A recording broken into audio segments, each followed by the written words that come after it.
workouts, welcome back to my channel. It's Ren. On the way in, go ahead, like, comment, and subscribe. It's the easiest and the freest way to support your girl, so go ahead, get the clicking below. I appreciate it. I appreciate you, specifically you. Today I wanted to talk about the divine masculine. A lot of us have hangups and issues when it comes to the divine masculine. They have a hard time seeing the masculine as divine because most of us have very toxic relationships with the masculine people in our lives. Now, how would you feel if I told you that the divine masculine doesn't just come in people? It comes in everything. Just like abundance, it comes in everything. If you even remove human, you will see all the ways that the masculine has shown up for you and protected you and provided for you. Now, you might not can say that for a specific human, but we're all flawed as humans. No one's perfect.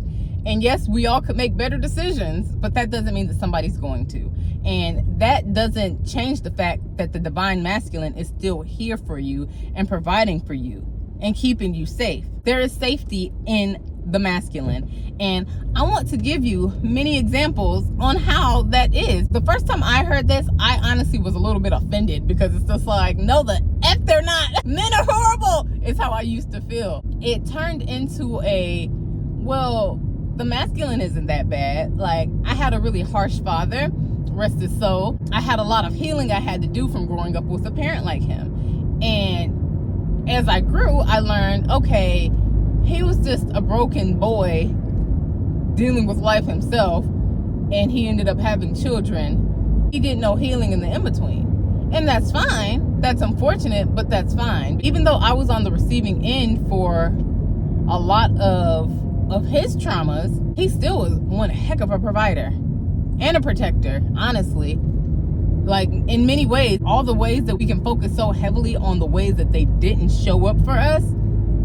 let's focus on the ways that they did. I used to be so hung up on all the fear and stuff that I had to live in, but at the same time, he still provided all of my basic needs. So I had a home, I had a bed, I had clothes. Might not look the best, but I was clothed.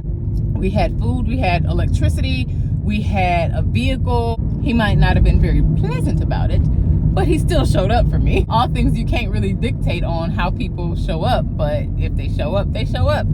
And as a parent, like as a child-parent relationship, that's just something I dealt with. I didn't never think like, oh, he can't talk to me like this, I'll never show up again. It's like, it ain't that deep. Coming at the masculine human with some compassion was honestly a game changer for me, because once I accepted that within my father, a lot of the other ways that the masculine showed up changed for me. I started to realize all the other ways that the masculine actually does show up for me.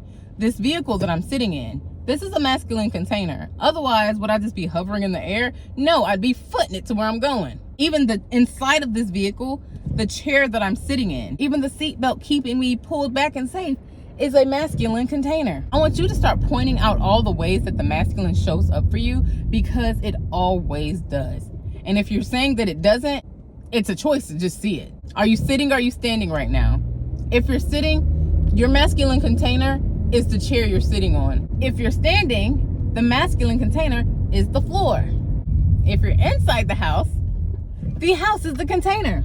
Even if you think about water isn't a standalone. There are containers even around water, whether it being in a cup or the ocean. There are banks that keep the water within certain confines. Just like a river, there are the sides of the riverbank. It's keeping the water in. Otherwise, if there was no structure to keep it there, it would just be a puddle of water that just spread out until it was all even and thin. It wouldn't be a river.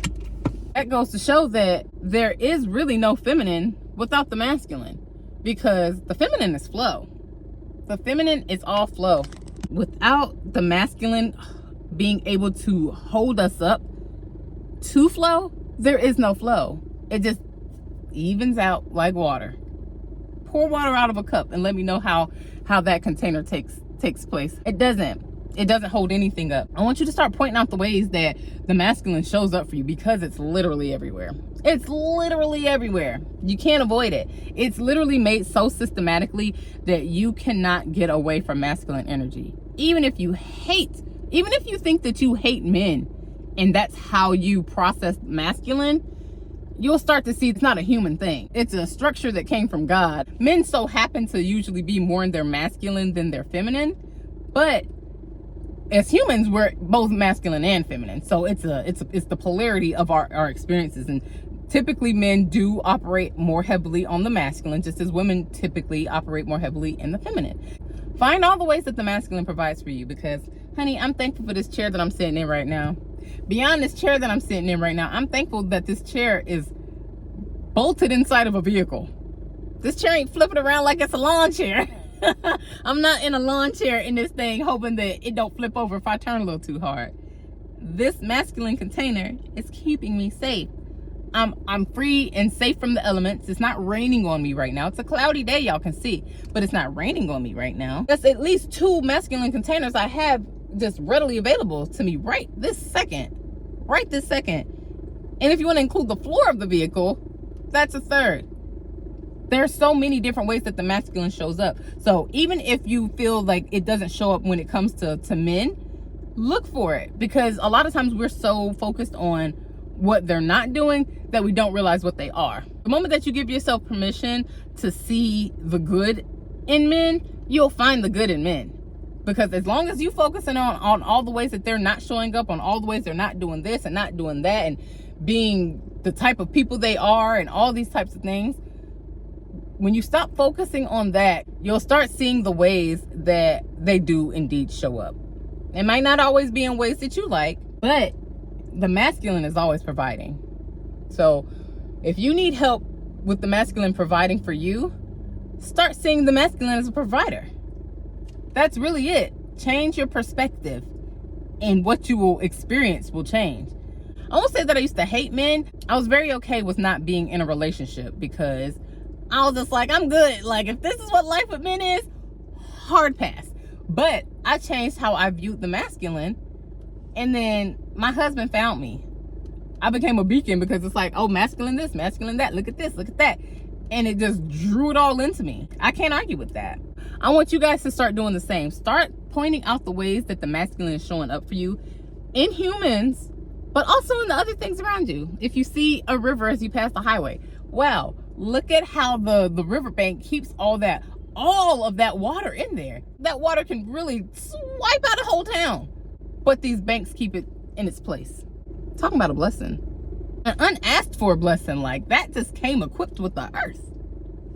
The masculine knows what it's doing, so you got to start trusting it. Let it show you how it's gonna show out and show up, just like God. Okay, it's all a system. It's all a system, and the sooner you realize that, the better off you are. Now, if you want to hop into your own inner work, check out my description box below. There's my free Goddess Glow Up Guide. It is a self-love enchantment workbook, and it is designed to start or continue your inner work journey. And if you want to even deeper dive, check out my passion pages. That one has embodiment activations, and so that helps you with the difference between the embodiment and just head knowledge. So that'll get you actually in the flow of things. You know, you're not leaving here without taking my hand, so let's go.